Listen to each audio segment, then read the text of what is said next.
हजरत मूसा और हजरत हारून अलैहिस्सलाम।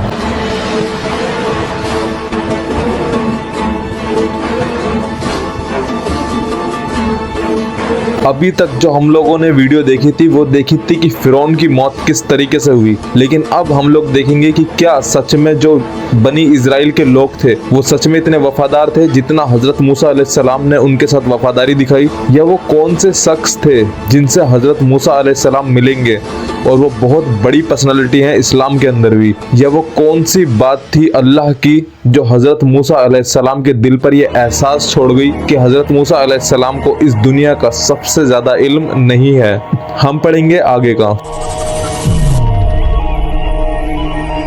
फिरौन की मौत के बावजूद उसने बनी इजराइल के दिल पर एक बुरा असर छोड़ दिया। सालों का जुल्म और घमंडी बर्ताव से उन लोगों का निकलना मुश्किल था। उसने यानी कि फिरौन ने उन लोगों को जो बनी इजराइल के थे उन्हें किसी और के सामने झुकने और अल्लाह के अलावा किसी और को पूजने की आदत डाल दी थी। उसने उनकी रूह को इतना दबा दिया था कि अब वो हजरत मूसा अलैहिस्सलाम से भी बेकार की बातें करने लगे थे। समुंदर के चीरने का चमत्कार अब भी उनकी आंखों के सामने था। किस तरीके से समुंदर दो हिस्सों में हुआ। समुंदर की गीली रेत अब भी उनके पांव पर थी जब वो ऐसे लोगों के पास से गुजर रहे थे जो मूर्ति को पूजा करते थे। अल्लाह का शुक्र अदा करने के बजाय उन लोगों ने हजरत मूसा अलैहिस्सलाम से कहा, हमें भी एक माबूद बना दो, यानी कि एक मूर्ति बना कर दे दो जैसा उन लोगों के पास है। उन लोगों को वही चाहिए था जिसे वो फिरौन के दौरान पूजा करते थे। अल्लाह पाक ने फरमाया, और हमने बनी इजराइल को अपनी नजर से समुंदर के पार ले गए और उन्होंने एक ऐसे लोगों का सामना किया जो मूर्ति को पूजा करते थे। उन लोगों ने कहा, ओ मूसा अलैहिस्सलाम, हमारे लिए भी एक ऐसी मूर्ति बना दो जैसा उनके पास है। हजरत मूसा अलैहिस्सलाम ने कहा, बेशक तुम लोग एक ऐसे लोग हो जो नहीं जानते अल्लाह की अजमत और शान क्या है और तुम्हारे ऊपर क्या चीज फर्ज है, यानी कि सिर्फ अल्लाह की इबादत करो। और हजरत मूसा अलैहिस्सलाम ने कहा, बेशक ये लोग उस चीज के लिए बर्बाद हो जाएंगे जिसमें वो शामिल है, यानी कि इस मूर्ति पूजा में, और जो कुछ भी वो लोग कर रहे हैं वो सब बेकार है। और कहा, क्या मैं तुम्हें तुम्हारे लिए अल्लाह के अलावा कोई और इलाह यानी कि खुदा ढूंढ दूं, जबकि अल्लाह ने तुम्हें दुनिया के लोगों पर एक बहुत बड़ी मिसाल दी है, और वो मिसाल थी उस समुंदर के दो हिस्से होना और उन्हें उस जुल्म से छुटाना। और याद करो जब हमने तुम्हें फिरौन के लोगों से बचाया जो तुम्हें सबसे बुरा टॉर्चर देते थे, तुम्हारे लड़कों को मार देते थे और तुम्हारी औरतों को जीने देते थे, और इसमें तुम्हारे रब की तरफ से एक बड़ी आजमाइश थी। बनी इजराइल को अल्लाह ने अपनी नेमत और बरकत से नवाजा, उन्हें जुल्म से बचाया गया। उन्होंने अपने जालिम राजा फिरौन के डूबने की गवाही दी, और जब उन्हें सुख यानी कि खुशी ढूंढने की जरूरत थी तो अल्लाह ने हजरत मूसा अलैहिस्सलाम को हुक्म दिया कि वो अपनी लाठी को एक पत्थर पर मारे, और वो पत्थर दो हिस्सों में बट गया और उसमें से 12 चश्मे यानी कि 12 पानी के फव्वारे निकले जो कि 12 कबीलों में बहने लगे जो हजरत मूसा अलैहिस्सलाम के साथ आए थे, ताकि उनमें पानी की कमी को लेकर कोई झगड़ा ना हो। और अल्लाह ने उन्हें तेज सूरज से बचने के लिए अच्छा मौसम भी बना कर दिया। लेकिन अल्लाह की इस मेहरबानी के बावजूद भी कुछ मैन लोगों ने हजरत मूसा अलैहिस्सलाम की कौम को इस खुराफात यानी कि गलत फहमी पर डाल दिया कि वो इस खाने से नफरत करते हैं। उन्होंने प्याज, लहसुन, दाल और राजमा की तमन्ना की जो कि इजिप्ट के परंपरागत खाने थे यानी कि स्पेशल खाने थे। इसलिए बनी इजराइल ने हजरत मूसा अलैहिस्सलाम से दुआ करने को कहा ताकि अल्लाह इन खानों को जमीन पर उगा दे। हजरत मूसा अलैहिस्सलाम ने उन्हें समझाया कि वो अपने आप को नीच दिखाते हैं और इजिप्ट की जिंदगी की तरफ लौटने की तमन्ना करते हैं। उन्होंने ये भी समझाया कि वो बेहतरीन खाने के लिए नफरत कर रहे हैं जबकि ये बेहतरीन और अच्छा खाना है, लेकिन उन्होंने बेहतरीन की जगह बेकार की तमन्ना की। अल्लाह पाक ने हजरत मूसा अलैहिस्सलाम को हुक्म दिया था कि उन लोगों को वादा की हुई जमीन यानी कि फलस्तीन में लेकर जाएं, जो कि हजरत इब्राहिम अलैहिस्सलाम को दी गई थी ताकि वो अपने पूर्वज और अल्लाह से डरने वाली नस्ल के साथ रह सकें। बनी इजराइल एक नाशुक्र लोग थे। अल्लाह के तमाम फायदों के बावजूद वो बुराइयों से दूर नहीं रहे और अल्लाह के हुक्म को मानने से इनकार करते रहे। जब हजरत मूसा अलैहिस्सलाम ने उन्हें कैनान के लोगों पर पर हमला करने का हुक्म दिया तो बनी इजराइल के लोगों ने डर से बहाना बनाया कि ओ मूसा, वहाँ मजबूत कौम है, हम तब तक नहीं जाएंगे जब तक वो निकल न जाएं। पुरानी किताबों में कहा गया है कि उनमें 6 लाख मर्दों की तादाद है। हजरत मूसा अलैहिस्सलाम ने उनमें से सिर्फ 2 आदमी ऐसे पाए जो लड़ने को तैयार थे। इन दोनों ने कहा, जब हम दरवाजे से अंदर जाएंगे तो अल्लाह हमें जीत दिला देगा। लेकिन सब बनी इजराइल के लोगों में डर और खुद पर ही नफरत थी। हजरत मूसा अलैहिस्सलाम को पता चल चुका था कि उनकी कौम अब कुछ भी करने के लायक नहीं रही है। फिरौन मर चुका था, लेकिन उसका असर इनकी रूहों पर अभी तक था।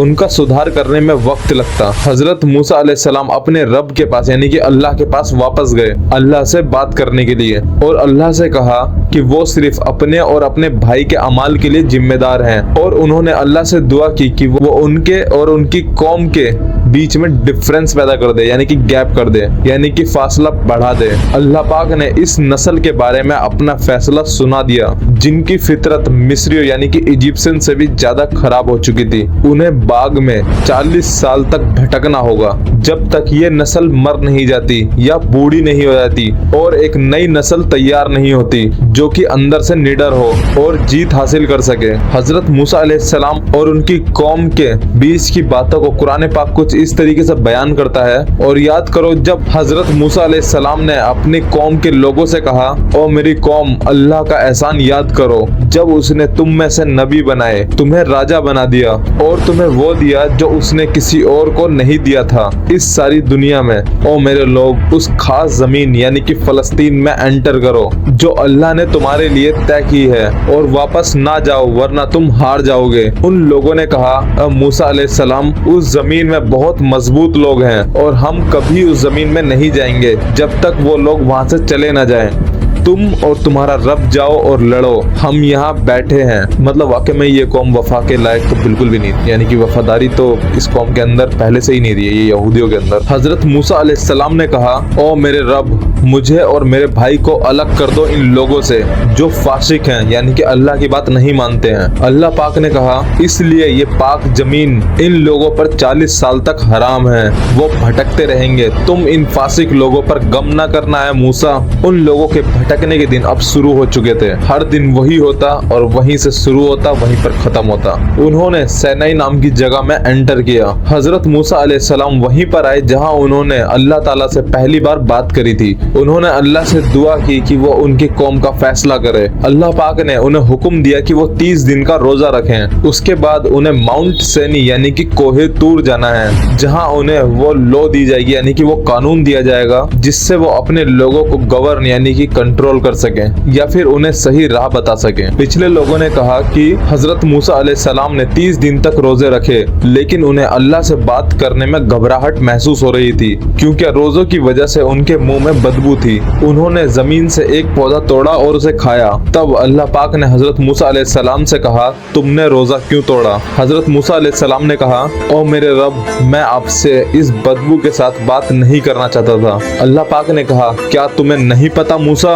कि रोजा रखने वालों के मुंह की बदबू मेरे लिए गुलाब से भी ज्यादा खुशबूदार है। वापस जाओ और 10 दिन तक और रोजा रखो, फिर मेरे पास आना। हजरत मूसा अलैहिस्सलाम ने अल्लाह का हुक्म माना। अल्लाह पाक ने कुरान में ये बात फरमाई, हमने हजरत मूसा अलैहिस्सलाम के लिए 30 रातें तय की और उनमें 10 और जोड़ी, और उन्होंने अपने रब के तय किए गए मामले को पूरा करा 40 रातों का। और हजरत मूसा अलैहिस्सलाम ने अपने भाई हजरत हारून अलैहिस्सलाम से कहा, मुझे मेरे लोगों में रिप्लेस करो, सही रास्ते पर रहो और मुफस्सिदीन के रास्ते पर मत जाओ। जब हजरत मूसा अलैहिस्सलाम वक्त और जगह पर आए जहां पर अल्लाह ने उस 40 दिन के बाद बुलाया था, तो अल्लाह से उन्होंने बोला, ओ मेरे रब, मुझे दिखाएं ताकि मैं आपको देख सकूं। अल्लाह पाक ने कहा, तुम मुझे नहीं देख सकते, लेकिन उस पहाड़ को देखो, अगर वो अपनी जगह पर खूबसूरत रहा तो तुम मुझे देख सकते हो। जब अल्लाह ने उस पहाड़ पर ज़ाहिर किया तो वो धूल बनकर गिर गया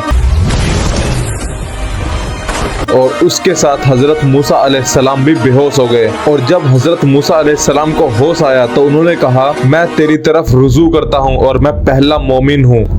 अल्लाह पाक ने कहा, ओ मूसा, मैं तुम्हें मर्दों पर अपने पैगाम और अपने आप से बात करने के लिए चुना है, तो जो कुछ मैंने तुम्हें दिया है उसको पकड़ लो और शुक्र अदा करने वालों में से बनो। और हमने उस पर ताबीर लिखी उन सब चीजों के लिए जो सीखने की जरूरत है, और कहा इन्हें मजबूती से पकड़ो और अपने लोगों को बेहतर चीजों का हुक्म दो। मैं तुम्हें फशकीन का घर दिखाने वाला हूँ। मैं अपनी आयत यानी कि कुरान पाक की आयत उन लोगों से दूर कर दूंगा जो जमीन पर घमंड करते हैं, और अगर वो सब आयत, सबूत, सबक, निशान, इल्हाम देखें तो वो उन पर ईमान नहीं लाएंगे, और अगर वो रास्ते को देखें तो वो उन पर नहीं चलेंगे, लेकिन अगर वो गलत रास्ते को देखें तो वो उन पर चलेंगे। ये सब इसलिए है क्योंकि उन्होंने हमारी आयत को इनकार किया है और उन पर घमंड किया है। उन लोगों के अमाल बेकार हैं, क्या उन्हें कुछ और इनाम मिलने की उम्मीद है? सिर्फ वही जो उन्होंने किया है। पिछले स्कॉलर्स ने कहा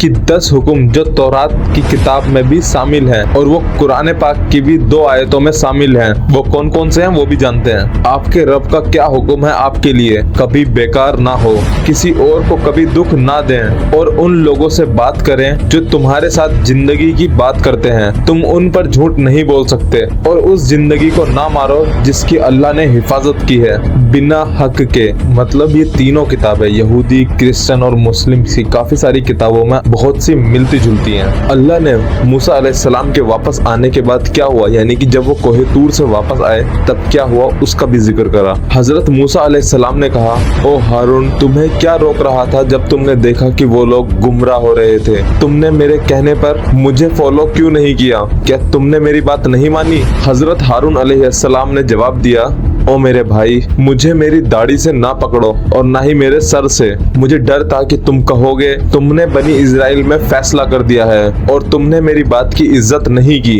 यानी कि उनके भाई को डर था कि वो अपने भाई से बड़ा फैसला ना ले लें उस टाइम पर। हजरत मूसा अलैहिस्सलाम ने कहा, और तुम्हारे साथ क्या हुआ? और समीरी, तुमने ऐसा क्यों किया? बेसिकली एक पर्सन थे जो कि काफी करीबी लोगों में से थे हजरत मूसा अलैहिस्सलाम के। समीरी ने कहा, मैंने वो देखा जो तुमने नहीं देखा, तो मैंने रसूल जिब्राइल अलैहिस्सलाम के घोड़े के नाखून से थोड़ी सी मिट्टी ले और उसे उस आग में जहां फिरौन के लोगों के जेवर रखे हुए थे वहां डाला। ऐसे ही मुझे मेरी खुद की ख्वाहिश ने ये करने के लिए कहा। हजरत मूसा अलैहिस्सलाम ने कहा, तो फिर जाओ, और वास्तव में तुम्हारी सजा इस दुनिया में ये होगी कि तुम कहते रहोगे मुझे छूना मत। तुम इंसानों से अलग रहोगे, और हकीकत में आखिरत की सजा के लिए तुम्हारा ये एक वादा है जो कभी नहीं टूटेगा।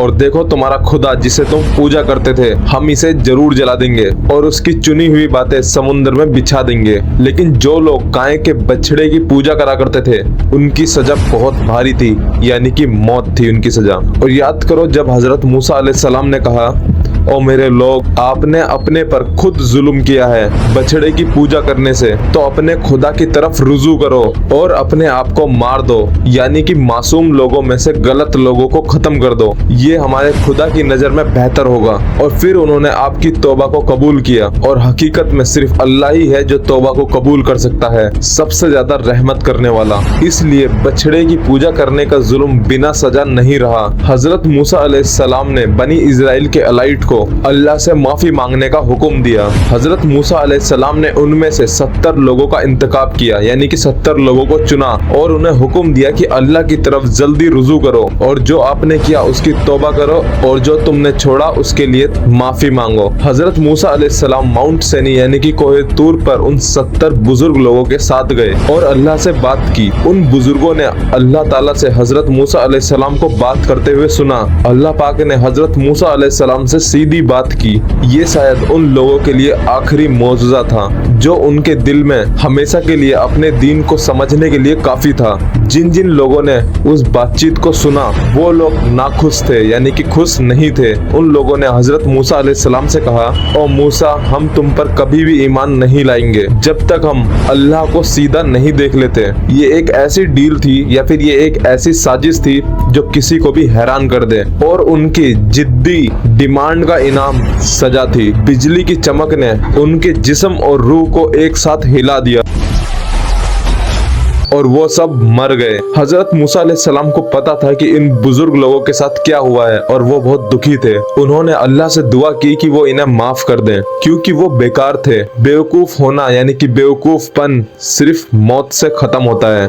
अल्लाह ने उन बुजुर्गों को माफ कर दिया और उन्हें उनकी मौत के बाद जिंदा किया। हजरत मूसा अलैहिस्सलाम ने उस माफी में अल्लाह से ये दुआ करी, ओ मेरे रब, अगर ये आपकी मर्जी है तो आप हमें और उन्हें पहले ही खत्म कर सकते थे। क्या आप हमें उन बेचारों के अमाल के लिए खत्म करेंगे या ये सिर्फ आपका इम्तिहान है? जैसे आप जिसे चाहे गुमराह करते हैं और जिसे चाहे राह पर रखते हैं। आप हमारे वली हैं तो हमें माफ करें और हमें रहमत दें, क्योंकि आप सबसे बेहतरीन माफ करने वाले हैं और हमारे लिए इस दुनिया में बेहतरीन ताबीर तय करें। हकीकत में हम आपकी तरफ रुजू करते हैं। अल्लाह ने कहा, मेरी सजा उन पर है जिसे मैं चाहूँ और मेरी रहमत सब चीजों को घेर लेती है, और वो रहमत मैं उन लोगों के लिए तय करूंगा जो मुत्तकीन हैं और ज़कात देते हैं और जो हमारी आयत पर ईमान लाते हैं और जो रसूल और नबी की इताअत करते हैं, जो ना लिख सकता है और ना पढ़ सकता है, मोहम्मद, जिसे उन्हें तोरा और अंजील में पाएंगे। हजरत मूसा अलैहिस्सलाम अपने लोगों के बीच अल्लाह की दावत देते हुए रहे। उनकी रूहें ऐसे बेचैन थी कि देखने वाली आंख भी इसे नहीं भूल सकती। उनका जिद्दत और घुसना, जो कि गाय की कहानी के नाम से मशहूर हुई, वो बेकार थी। इस टॉपिक पे हजरत मूसा अलैहिस्सलाम और उन लोगों के बीच इतनी बेकार तरीके से बात हुई और जो कि जरूरी नहीं थी। ये गाय की कहानी क्या है? कहा जाता है कि बनी इजराइल में एक बहुत अच्छा आदमी था। वो गरीब था लेकिन अपनी रोजी कमाने का बहुत ध्यान रखता था। उसकी रोजी सिर्फ हलाल होनी चाहिए थी। उसकी सारी चीजें अल्लाह के लिए थी, कभी भी अपने लिए कुछ नहीं रखा। जब उसका वक्त खत्म होने लगा तो फिर उन्होंने कहा, ओ अल्लाह, मैं अपनी बीवी, अपने बेटे और अपने एक माल यानी कि एक गाय को आपके हवाले कर रहा हूँ। अजीब बात थी कि उस आदमी ने अपनी बीवी से कहा कि इस गाय को जंगल में ले जाकर छोड़ दो। उसने ये इसलिए किया क्योंकि उसे बनी इजराइल के लोगों पर भरोसा नहीं था, क्योंकि वो लोग लालची थे। कुछ सालों बाद जब वो बेटा बड़ा हो गया तो उसकी माँ ने उसे बताया, तुम्हारे अब्बू ने तुम्हारे लिए अल्लाह के हवाले से एक गाय छोड़ी है और वो अब तक जरूर बड़ी हो गई होगी। बेटा बहुत हैरान हुआ क्योंकि उसने अभी तक इन सब गायों के बारे में नहीं सुना था और उस बेटे ने अपनी माँ से पूछा, वो कहाँ है? उसकी माँ ने जवाब दिया, अपने अब्बू की तरह बनो और कहो कि मैं अल्लाह पर भरोसा करता हूँ और फिर उसकी तलाश करो। रस्सी को लेकर वो लड़का जंगल गया और फिर अल्लाह के सामने सजदा किया। ओ अल्लाह, हजरत इब्राहिम और याकूब और अय्यूब अलैहिस्सलाम के रब, मेरे अब्बू की अमानत मुझे वापस कर दो। जब उसने अपना सर उठाया तो उसने देखा कि एक गाय उसकी तरफ आ रही है और वो उसके पास आकर रुक गई। उसने उसकी गर्दन पर रस्सी बांधी और उसे घर ले आया। वो गाय किसी और को अपने पास नहीं आने देती थी सिवाय उस लड़के के, और ये लड़का अपने अब्बू की तरह बहुत अच्छा दिल का था और वो लड़का लकड़ी काटने से अपनी रोजी चलाता था। जो भी वो कमाता था वो उसे 3 हिस्सों में बांट देता था। एक हिस्सा अपनी माँ के लिए, एक अपने खुद के लिए और तीसरा हिस्सा दान करता था। उसने रात को भी 3 हिस्सों में बांट दिया था। रात के पहले हिस्से में वो अपनी माँ की मदद करता था, बीच के हिस्से में अल्लाह की इबादत करता था और आखिरी हिस्से में आराम किया करते थे। वहीं दूसरी तरफ एक अमीर आदमी मारा गया अपने एक लाडले बेटे को छुड़ाते हुए, जो कि अपने बाप की दौलत का वारिस था। उसके कजन उसकी दौलत पर जलते थे और छुपकर उसका कत्ल कर दिया ताकि वो उसकी दौलत पर कब्जा कर सके। मौत के बाद उसके दूसरे रिश्तेदार हजरत मूसा अलैहिस्सलाम के पास आए और उनसे मदद मांगी कि वो कत्ल की जांच कर सके। हजरत मूसा अलैहिस्सलाम ने कहा कि एक गाय की कुर्बानी करो, उसकी जुबान निकालो और इस लाश पर रखो, इस कत्ल का सुदा खुल जाएगा। उन लोगों ने हजरत मूसा अलैहिस्सलाम पर मजाक बनाने का इल्जाम लगाया। हजरत मूसा अलैहिस्सलाम ने कहा, अल्लाह की कसम, मैं बेकार नहीं हूँ। उन लोगों ने इस बात पर भी सवाल किया कि किस तरह की गाय कत्ल करनी है, तो हजरत मूसा अलैहिस्सलाम ने कहा, ये गाय ना तो जवान हो और ना ही ज्यादा बूढ़ी हो, वो इन दोनों के बीच में हो, इसीलिए वही करो जो तुम्हें हुक्म दिया गया है। इसकी बजाय इन लोगों ने और सवालात करने शुरू करे। ये गाय किस रंग की होनी चाहिए? उन्होंने कहा, ये गाय पीले रंग की होनी चाहिए। उन उन लोगों को अभी भी तसल्ली नहीं हुई और उन्होंने और भी जानने की कोशिश करी। उन्होंने सवाल किया कि ये गाय कौन सी पहचान की होनी चाहिए। उन्होंने कहा ये गाय एक ऐसी होनी चाहिए जो जोती या फिर खेती वगैरह ना करती हो और बिल्कुल बिना निशान के हो। वो लोग सवाल पर सवाल करते गए, हालांकि उन लोगों के मन में उस गाय को लेने का बिल्कुल भी नहीं था, पर फिर भी हजरत मूसा अलैहिस्सलाम के लोग एक ऐसी गाय की तलाश में निकलते हैं जो उनकी जरूरत पर पूरी उतरती थी। सिर्फ एक गाय थी जो उनकी इन बातों पर पूरी खरी उतरी थी, जो कि एक यतीम लड़के की थी, जिसकी कहानी अभी आपने थोड़ी देर पहले सुनी थी। उन्होंने उस लड़के से मिलकर उनकी गाय के दाम पूछे।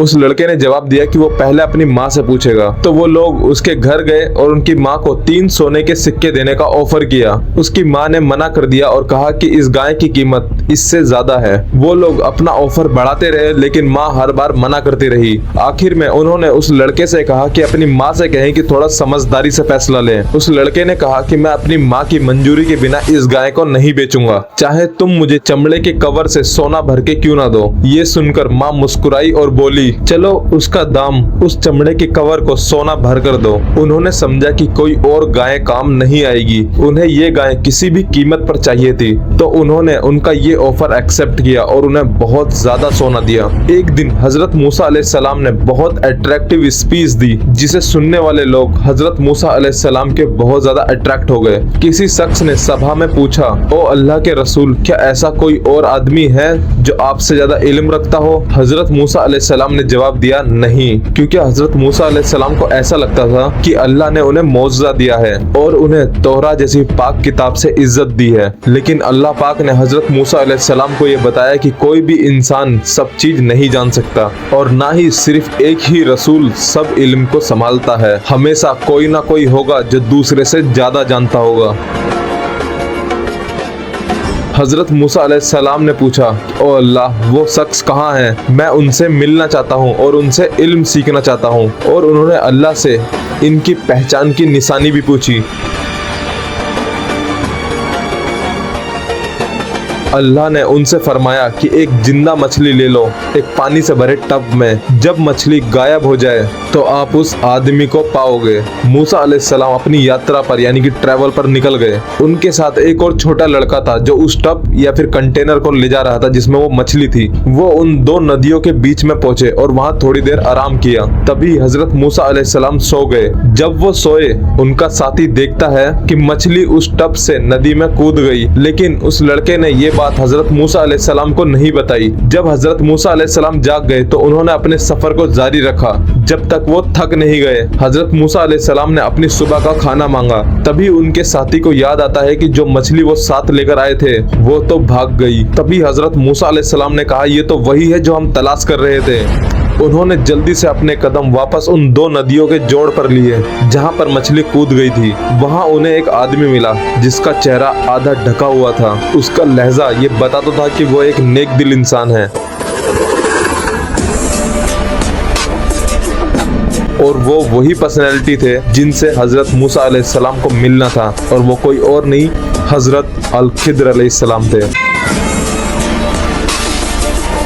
मूसा अलैहिस्सलाम ने हजरत खिद्र अलैहिस्सलाम से कहा, क्या मैं आपका साथ दे सकता हूँ ताकि आप मुझे वो इल्म सिखा सकें जो अल्लाह ने आपको दिया है? उन्होंने कहा, वाकई में आप मेरे साथ सब्र नहीं कर पाएंगे, और आप कैसे सब्र कर सकते हैं उस चीज पर जिसे आप नहीं जानते हैं? मूसा अलैहिस्सलाम ने कहा, अगर अल्लाह चाहे तो आप मुझे सब्र करने वालों में पाएंगे और मैं आपको आपके किसी भी काम में मना नहीं करूंगा। हजरत खिद्र अलैहिस्सलाम ने कहा, फिर अगर आप मेरे साथ आते हैं तो मुझसे किसी भी चीज के बारे में मत पूछना जब तक मैं खुद नहीं बताता। हजरत खिद्र अलैहिस्सलाम बहुत बड़ी पर्सनैलिटी थे इस्लाम के अंदर। इनके बारे में भी हम अगली वीडियो में जानेंगे, यानी कि आने वाली कुछ वीडियो में। तो दोनों आगे बढ़ते हैं। जब तक वो एक जहाज पर नहीं पहुंचते, हजरत खिद्र अलैहिस्सलाम ने उस जहाज पर एक छेद कर दिया। हजरत मूसा अलैहिस्सलाम ने कहा, क्या आपने इसमें छेद किया ताकि वो लोग डूब जाएं? आपने वाकई में एक बुरा काम किया। हजरत खिद्र अलैहिस्सलाम ने कहा, मैंने आपको कहा था कि आप मेरे साथ सब्र नहीं कर पाएंगे। फिर हजरत मूसा अलैहिस्सलाम अलैहिस्सलाम ने अपनी इस गलती की माफी मांगी। फिर दोनों आगे बढ़ते रहे जब तक वो एक लड़के से नहीं मिले।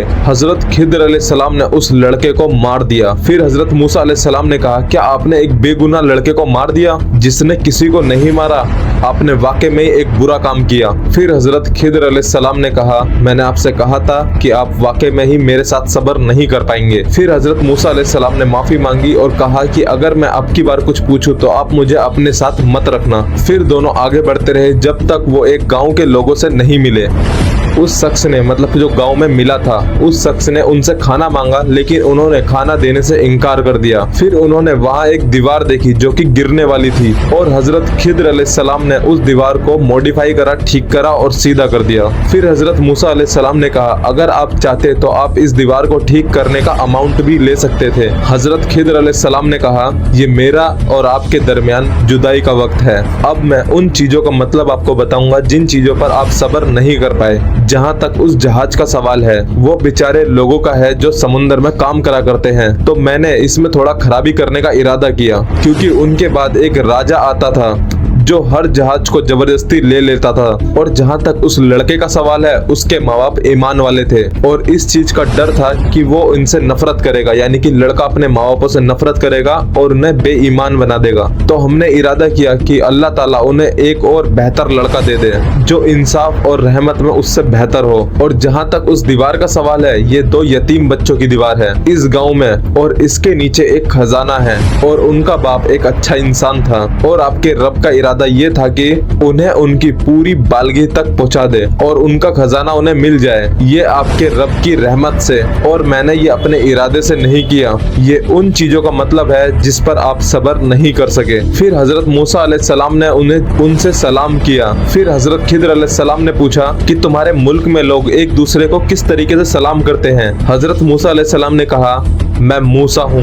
ये कहकर हजरत खिद्र अलैहिस्सलाम ने कहा, बनी इजराइल का मूसा? मूसा अलैहिस्सलाम ने कहा, हाँ, मैं आपके पास आया हूँ ताकि आप मुझे उस चीजों का इल्म सिखाएं जो अल्लाह ने आपको सिखाई है। हजरत खिद्र अलैहिस्सलाम ने कहा, ए मूसा अलैहिस्सलाम, मेरे पास अल्लाह का कुछ इल्म है और तुम्हारे पास कुछ इल्म है और वो इल्म मुझे नहीं पता। हजरत मूसा अलैहिस्सलाम अपने लोगों से बहुत तकलीफ उठाते रहे और अल्लाह के लिए बहुत कुछ सहते रहे। अब्दुल्ला इब्ने उमर ने फरमाया, मोहम्मदुर रसूलुल्लाह सल्लल्लाहु अलैहि वसल्लम ने अपनी सभा में कुछ तकसीम किया। एक आदमी ने कहा, ये तकसीम अल्लाह के लिए नहीं है। मैं रसूल अल्लाह के पास गया और उन्हें ये बात बताई।